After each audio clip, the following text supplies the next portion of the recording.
La manne, le pain que l'Éternel nous donne pour nourrir notre foi.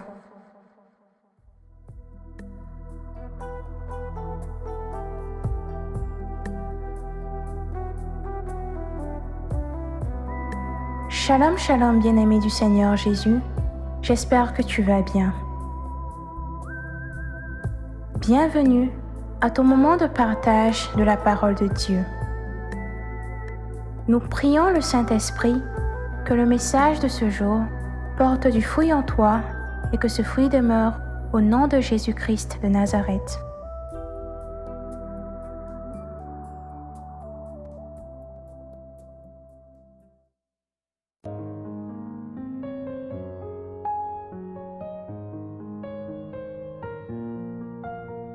Notre dernier point de méditation était axé sur qu'est-ce que évangéliser. Maintenant que nous connaissons la signification de l'évangélisation, pourquoi faut-il le faire? Lorsque Philippe rencontre le Christ, il se dépêche d'aller vers son frère Nathanaël pour lui dire tout de cette rencontre. De même, la Samaritaine ayant fait la rencontre de Jésus et se laissant aimer, court vers les gens de la ville pour leur partager cette expérience et leur lancer cet appel. Venez voir. Comme eux, nous devons nous laisser animer par cette joie de l'Évangile qui remplit le cœur et toute la vie de ceux qui rencontrent Jésus. Et c'est animé de cette joie et sous l'impulsion de l'Esprit Saint que nous avons pour mission de partager la bonne nouvelle de la mort et de la résurrection de Jésus.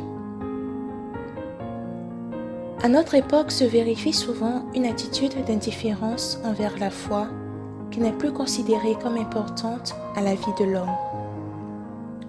Le succès, la richesse, le moi, la carrière, le vice sont autant d'idoles qui ont remplacé Dieu dans le cœur de beaucoup. C'est donc un devoir pour nous qui, ayant reçu la vie de Dieu, de faire revenir le cœur des fils éloignés vers le Père.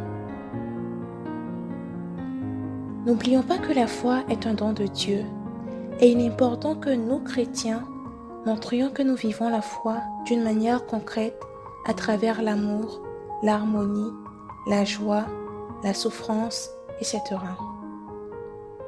Ce dont nous avons besoin, surtout en ces temps, ce sont des témoins crédibles qui, avec leur vie, mais aussi avec leurs mots, rendent visible l'Évangile, réveillent l'attraction pour Jésus-Christ. Par ailleurs, le Seigneur Jésus donnait cette mission à son Église. Allez, faites de toutes les nations des disciples. Matthieu 28, 19.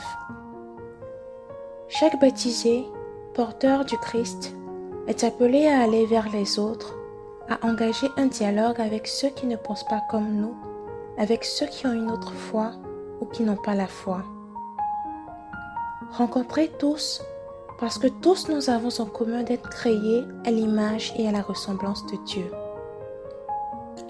Nous pouvons tendre la main à tous, sans peur et sans renoncer à notre appartenance. Évangéliser, c'est une école d'humilité, car alors tous nos défauts nous sautent au visage, mais aussi de sainteté, car la foi que nous proclamons ne touchera les cœurs que si nous la mettons nous-mêmes en pratique. Évangéliser, c'est ton affaire, c'est mon affaire.